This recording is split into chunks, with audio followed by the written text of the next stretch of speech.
Хочу вам поснимать красоты мирного Гемлика.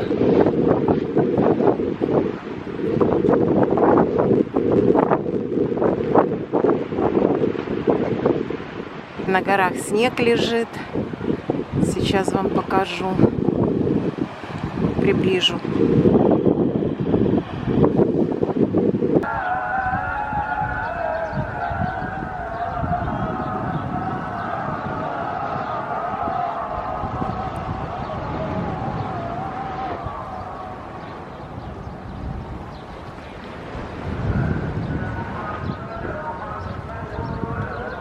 Всем привет, мои хорошие, из Турции, из Гемлика. Сегодня у нас 5 марта.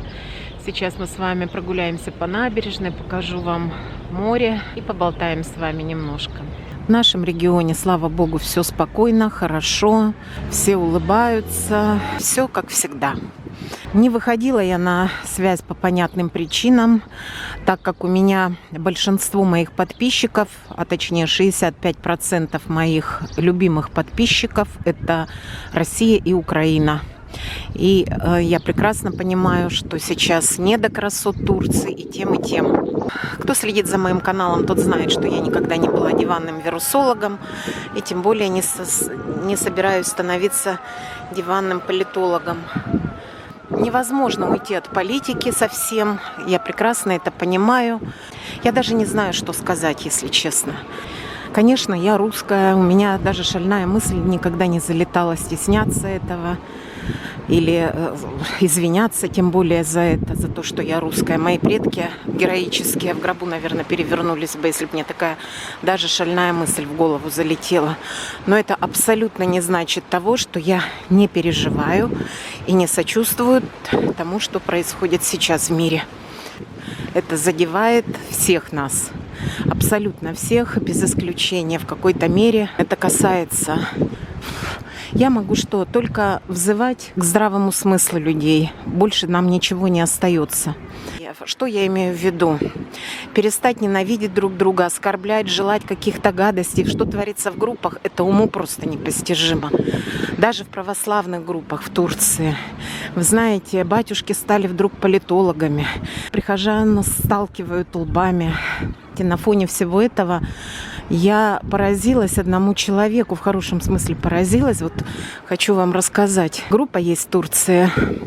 Документы в Турции с Римой. Я всегда была фанатом этой группы, всегда ее рекомендовала своим подписчикам, потому что там грамотные модераторы, они всегда помогут, никакой там отсебятины не было. И вот я читаю посты, там начались, конечно, межнациональные распри, одни за одних, другие за других. Знаете, по принципу батьки Махно: бей белых, пока не покраснеют, бей красных, пока не побелеют. Но что меня поразило до глубины души: сама Рима находится сейчас в Украине в горячей точке. И вы знаете, она оттуда призывает к миру. Она блокирует посты с межнациональной какой-то распрей, уповает к разуму своих группчан. Просто свалена шапка, так как болгары говорят, снимаю шляпу. Насколько это все-таки мудрый человек и понимает, что то, что мы можем сейчас сделать для друг друга, это взывать к разуму.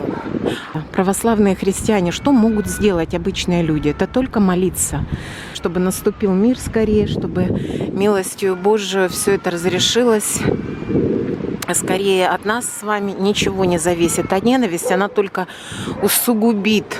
Вы знаете, ненависть, злость – это бумеранг. Сначала злорадствуют одним, потом касается именно тех, кто злорадствует. Все поняли, о чем я. Давайте как-то включать мозг, что ли, понимать, что ненависть, она только в тупик завести может. Ничего хорошего из этого никогда не выходило. Все войны начинались именно из-за нацистских каких-то движений. Я не хочу эту тему больше даже обсуждать на своем канале. Какие у меня еще новости? Планируют закрыть в России YouTube. То есть видео, скорее всего, наверное, для россиян уже будут недоступны. Но я также публикуюсь в Яндекс.Дзен. Пожалуйста, переходите туда, кому мой канал интересен, мои подписчики. Всех вас люблю, всеми дорожу, независимо, Украина это или Россия. Если на Ютубе будет недоступны мои видео, то значит они будут на Яндекс.Дзен. Какие у меня еще новости? Мне нужно с документами кое-что решить. И я планировала поехать в конце мая в Россию. Но в связи со сложившейся обстановкой, пока еще у нас летают самолеты, мы на семейном совете приняли решение, что мне стоит лететь сейчас. Не буду загадывать насколько, но ненадолго планирую уехать. Всем до встречи, всем мира и благословения Божьего. Дай Бог нам всем разума и мирного неба над головой.